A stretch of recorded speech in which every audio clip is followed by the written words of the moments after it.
What's up, guys? Welcome to another video. In this video, I'm gonna show you how to remove elements with JavaScript. So before we talked about, I just showed you how to create elements, and I'm gonna show you how to remove them. So I've already got a file set up here. We're working out of 17-removeelements.html, and I've got a little bit of CSS and some style tags. I've got a little dummy page set up here with some, simple HTML. We got a container. We've got a heading, and we've got some paragraphs with some IDs on them. And then at the bottom, I have a button with an ID of remove element button that we'll be using in this lesson as well. So this is the page over here. We're already live. I'm on live server in Visual Studio Code. All right, so we'll get into the JavaScript now. I'll show you how to remove elements. It's a lot less steps. It's a lot easier than creating elements. Not nearly as many steps. So what we'll do first is I'll show you how to remove an element in a function using a function, and then we'll get a little more practical, and I'll show you how to remove an element using an event listener, which is more of like a real practical application of when you're going to be removing something. Like on a button click, for instance, like when you click this button, maybe we'll make something disappear. Okay. So first, let's pretend like we want to remove this last paragraph here, and we'll use a function to do that. So I'll say function, and we'll call it remove para 4. And then we'll go ahead and grab paragraph 4. So we'll say document dot get element by ID. And this fourth paragraph has an ID of P-4, so we'll say P-4. And then we'll use the dot remove function or method, a little built-in JavaScript function called dot remove. And that's it. Okay, so we'll save.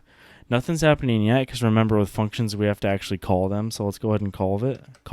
We'll say remove para 4, save, and when I save this fourth paragraph should be deleted. Let's see.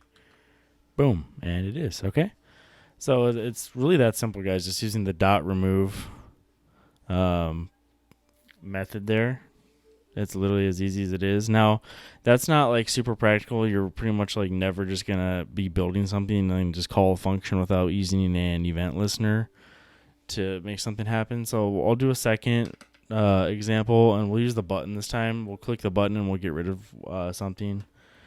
We'll get rid of this H2 that says another heading. Okay, so that's a little more practical use case.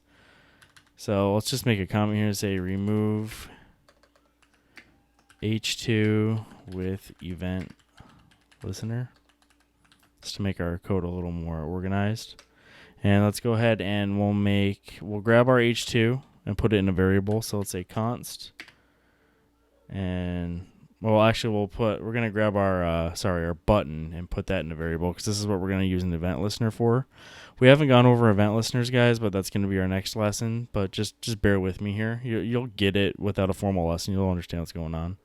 So let's say const, and we'll say we want a variable called remove btn, remove button, and that'll be equal to document dot get element by ID, and we'll grab this ID, this remove element btn, and then we'll put an event listener on there. So we'll say remove button dot add event listener, and we'll say click. And then we'll just make a function here. We'll just make an unnamed anonymous function. And then we'll pretty much do the similar steps that we just did in the last example. We'll get the H2. So let's put the H2 in a variable. Let's say const H2 equals document dot get element by ID. And I think it says an ID of H2. Yeah, it does. Just H2. So let's say H2. Whoops. Okay.